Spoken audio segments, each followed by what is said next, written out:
Atlantic మహాసముద్రంలో ఒక ప్రాంతం ఉంది. అది రహస్యాలతో, భయంతో నిండుంది.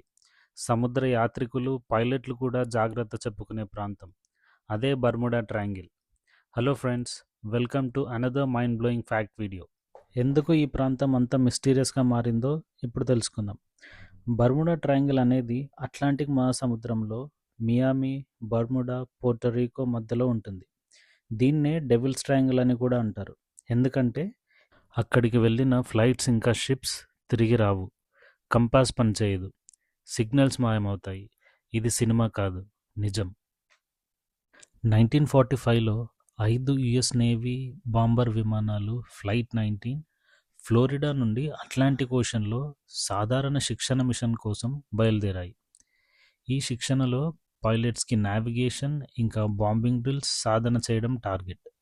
కానీ కొన్ని గంటల తర్వాత బేస్తో కాంటాక్ట్ కోల్పోయారు. రేడార్, కమ్యూనికేషన్ పరికరాలు పనిచేసినప్పటికీ ఈ పైలట్స్ తిరిగి వెనక్కి వెళ్ళలేకపోయారు. అయితే ఈ 5 ప్లేన్స్ ఎలా మాయమయ్యాయో ఎవ్వరికీ తెలియదు. వీళ్ళని కనిపెట్టడానికి 13 మందిని రెస్క్యూ ప్లేన్లో పంపించారు. హెల్ప్ చేయడానికి వెళ్ళిన వాళ్ళు కూడా తిరిగి రాలేదు. అప్పటి నుండి బర్ముడా ట్రయాంగిల్ ఒక మిస్టరీగా మారిపోయింది. మార్చ్ 1918 వరల్డ్ వార్ I టైంలో 309 మంది ప్రయాణం చేస్తున్న యుఎస్ఎస్ సైక్లోప్స్ అనే షిప్ సడన్గా మాయమైంది. ఇవే కాకుండా star tiger and star Ariel అనే ప్యాసింజర్ ఎయిర్క్రాఫ్ట్స్ కూడా అట్లాంటిక్ మహాసముద్రంలో కనిపించకుండా పోయాయి. ఇదిలా ఉండగా షాకింగ్ న్యూస్ ఏంటంటే అక్కడ మిస్ అయిన డెడ్ బాడీస్ ఇంకా శిథిలాలు ఇంతవరకు ఎవరికీ దొరకలేదు. కొంతమంది ఇది ఏలియన్స్ పని అని అంటున్నారు. ఇంకొంతమంది ఈ ప్రాంతంలో టైం స్లో అవుతుంది లేదా వేరే డైమెన్షన్కి వెళ్తున్నారు అని అంటున్నారు.